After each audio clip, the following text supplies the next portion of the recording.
Hello folks, and welcome to another video. This time I'm having a quick look at Dragon Rampant. Now these rules are about to be released towards the end of this month in October 2025, and I've managed to get hold of a nice early copy thanks to Osprey Games, which is absolutely fantastic of them. I do already own the original one. I did a video back on. As you can see, it has been upgraded somewhat since then. These are the original little softback blue books that originally came out with Osprey Games' earlier stuff. And if they ever got a second edition, they got revamped into these much chunkier hardback books, which are absolutely stunning. So yes, this was sent to me, so I got this one for free. But Osprey Games, I've been collecting plenty of their games over the years. I say I've got the second edition of Gaslands, I've got the second edition of Frostgrave, and I've got the Dragon Rampant as well, which uses the same system as Dragon Rampant. Now looking at this, you pretty much recognise how this game plays. It hasn't changed massively from the first edition, so it's a miniature agnostic game set for fantasy, so you can use what you like for this, it does not matter. It relies on what they call unit types. So there's a basic set of rules for each type of unit, so you know what they're getting. As you can see, the stats are exactly the same as they were before. And then you have your special rules and options, and the options is a thing that kind of makes each one different and makes it more fantastical to use. You got this fantastic upgrade which is separate, but you can have basic idea. I mean, the artwork in this is stunning as well, as you expect from Osprey. And also the miniatures in here, because it's miniature agnostic, there's a lot more miniature companies I'd never heard of crop up in here, which is always good to look at. So overall, it does have a little section just going over where things have changed. One of the next things you may notice, before it's 24 points for a force. So if you look down here, this is like average kind of size force. So you're looking at 1, 2, 3, 4, 5. So about 70 models. So this is kind of like a largish skirmish game. You move in units. Each unit has either 12 or 6 models in it, which could be reduced if you're using multi-wound models. But it gives you a rough idea on what it is. And as I say, doesn't really matter what your army is made of. You can use whatever you like for this, as long as everyone knows what you are. See, the artwork is fantastic. So, under the what's changed, so they have increased the warband size from 24 to 30, as I said. And also 36, they quite like using as well, because the more fantastical items you got in here, they're a little bit more expensive. This is one of the companies I'd not heard of. If I can get this up a bit closer for you. Nightmare Miniatures, and they're just fantastic little models. I might have to have a look at those. The other things they've used is they've updated the rules in line with Dragon Rampant 2nd edition. So there were multiple versions of these rules. Dragon Rampant 1, Dragon Rampant is another, and now they just bring them all in line nicely. Leaders no longer have leader traits, though these are still available if you want that nice little randomness that came in the first book, where you just rolled to see what your leader was, see if he was any good. Fantastical upgrades and spells have a huge overhaul, so there's loads more items you can do, spells, or a lot bigger range of spells, and how they use and are activated, and how many points they are. Because obviously over time you get a chance to balance a few things. I mean, as they say in this is not, excuse me, not a tournament game. This is a fun game between a few people to give it a go. There are now campaign rules in here as well. You'll also find optional rules to pick up and choose from, once again in line with Dragon Rampant. And they've added a fantasy campaign system for you to chew on, which I think I might be giving a go.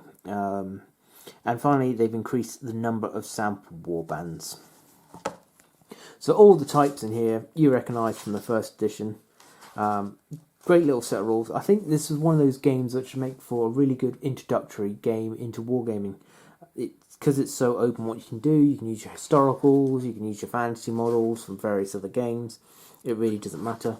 it's got a level playing field just for everyone to get in on.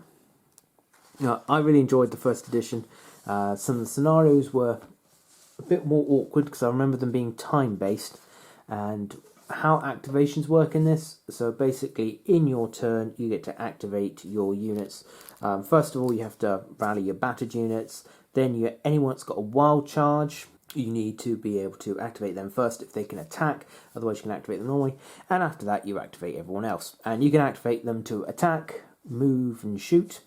If we just have a look at these scouts here, you can see.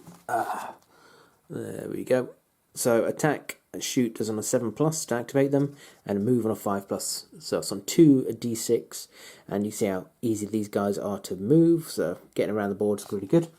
Downside is if you fail your activation, not only do you not do your action with that unit, but your go's over. So your go can swap and change quite quickly. Bit reminiscent of anyone who has played War Master or Hail Caesar. That same principle. Once you fail that, in those cases, a leadership check, it then swaps the play to the other side, which means you don't necessarily get to move everything in your turn. It gives a really nice back and fro, to and fro game style. Also here you can see your strength points on the items. If we just look at the Ravenous Hordes of 12. Excuse me. This is how much damage they can take, and also, in theory, how many models you can take. But as I say, you can do a reduced model. So if you wanted to, just as before, you could do all of these with a single miniature and do a true skirmish game with it. For example, if you took these heavy missiles here, let's have a quick gander at these heavy missiles. Again, they are 12, but you could just have one crossbowman and have him with 12 wounds, just mark the wounds down, and obviously once you lose half your strength points, you become 6 and under, you do half the number of attacks. And so you can see ranges and stuff on the other side. So your attack value is what you're striking, and your shoot value is what you're shooting on. And attack value over here for some light missiles. So your light missiles are easier to shoot activate, but do less damage, because these have got access to these weighty projectiles down here, represent crossbows and stuff. So yeah, it's a great little rule system, and I'm actually thinking of running a how to get into wargaming and use this as the basic principle. For 25 quid, this covers whatever you need for fantasy. Let's have a quick look at the back here. I'll let you see some of the war bands. See, these are the Barbarica, which I believe are the Copperstone casting ones. From memory, there are 15mm, but maybe he's got bigger versions of them. I do have, because I know that 15mm ones, because I've got quite a few of them. So again, this is also really scale agnostic as well, so you can do what you like with these guys. We just work our way through. These basic lists give you a rough idea on what to set up and how to play them without taking the mick too much. If you've got a good little group of people, you can do whatever you like with it, and it doesn't really matter too much.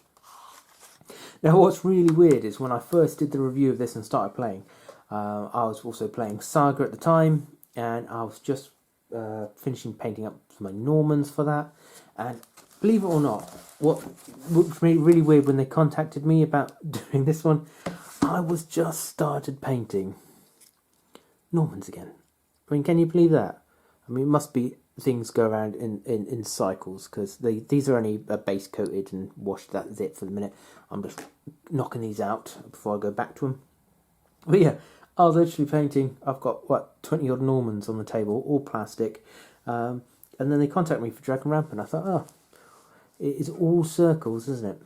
So that's Dragon Rampant, upgraded, updated, fantastic looking book. Great to have a look through and see loads of the different miniature companies. You get a lot with it, and for 25 quid, sorry, get something artwork. It is great.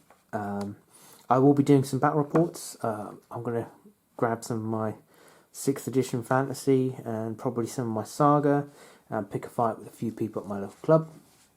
And as I say, I'm thinking of starting wargaming group of videos. Basically try and get people knowing where to start. I mean, for most people, I think we started on for me especially, I was into Warhammer 40k or Warhammer Fantasy, because that's what we found first. And I think nowadays there's so many options out there, it's very easy to overlook some of them.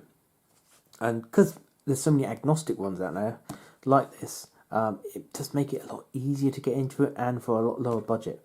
So I'm going to say we'll see, maybe £100 or £150 starter, and just work my way through it and see what I need to get all the paints and stuff to get into it nowadays.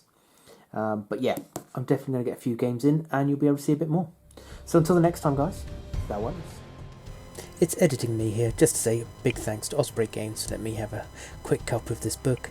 And if you could just like and share this video, and hopefully Osprey Games will appreciate it for the next one. Alright guys, that was.